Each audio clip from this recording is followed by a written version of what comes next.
کیا آپ جانتے ہیں کہ اسلام کی پہلی جنگ صرف ایک جنگ نہیں تھی بلکہ یہ ایمان، قربانی اور اللہ تعالیٰ کی مدد کا سب سے بڑا امتحان تھا۔ یہ تھا غزوہ بدر جو 17 رمضان المبارک 2 ہجری کو پیش آیا اور اسلامی تاریخ کا پہلا فیصلہ کن معرکہ ثابت ہوا۔ غزوہ بدر کیوں ہوا؟ جب مسلمان مکہ سے مدینہ ہجرت کر گئے تو قریش کے سرداروں کو لگا کہ اسلام بہت تیزی سے پھیل رہا ہے۔ وہ مسلمانوں کو ختم کرنا چاہتے تھے تاکہ یہ نئی ریاست مستحکم نہ ہو۔ غزوہ بدر کیوں ہوئی؟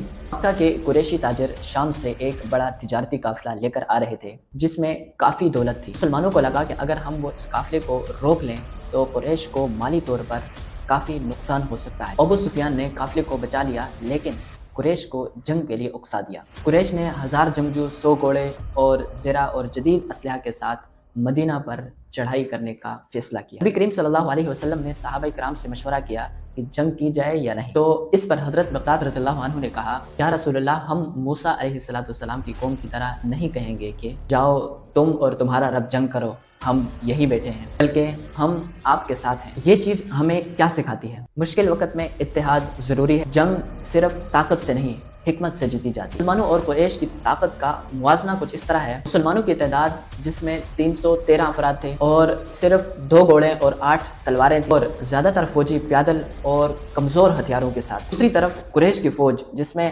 1000 جنگجو، 100 گھوڑے، 600 زرہ، طاقتور اور تجربہ کار جنگجو۔ یہ چیز ہمیں کیا سکھاتی ہے؟ تعداد اور طاقت نہیں بلکہ ایمان اور حکمت کامیابی دلاتی ہے۔ جنگ کا آغاز اور اہم لمحات۔ جنگ کا آغاز مبارزت سے ہوا جس میں عرب دستور کے مطابق جنگ سے پہلے 3 جنگجوؤں نے آمنے سامنے مقابلہ کیا۔ حضرت علی رضی اللہ عنہ اور حضرت حمزہ رضی اللہ عنہ، حضرت عبیدہ رضی اللہ عنہ نے قریش کے مشہور جنگجوؤں کو اس میں شکست دی۔ قرآن میں آتا ہے کہ اللہ تعالیٰ نے مسلمانوں کی مدد کے لیے فرشتے آسمان سے نازل کیے۔ شدید ہوا چلی، قریش کے لشکر میں کھلبلی مچ گئی اور مسلمانوں کو تقویت ملی۔ مسلمانوں نے قریش پر بھرپور حملہ کیا۔ ابو جہل، عتبہ، شیبہ جیسے بڑے بڑے سردار مارے گئے۔ قریش کے 70 جنگجو مارے گئے اور 70 کو قیدی بنا لیا گیا۔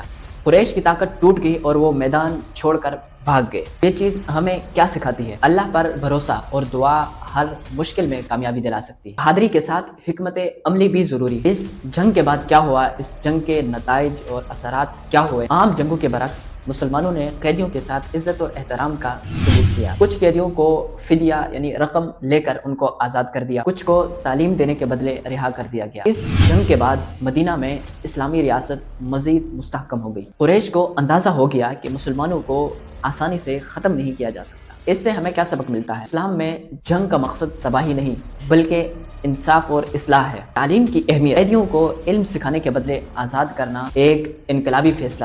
اس غزوے سے ہمیں کیا سبق ملا؟ نمبر 1، ایمان سب سے بڑی طاقت ہے۔ نمبر 2، بہترین حکمت عملی بڑی سے بڑی مشکل کو آسان بنا دیتی ہے۔ جنگ جیتنے کے بعد بھی انصاف اور رحم ضروری ہے۔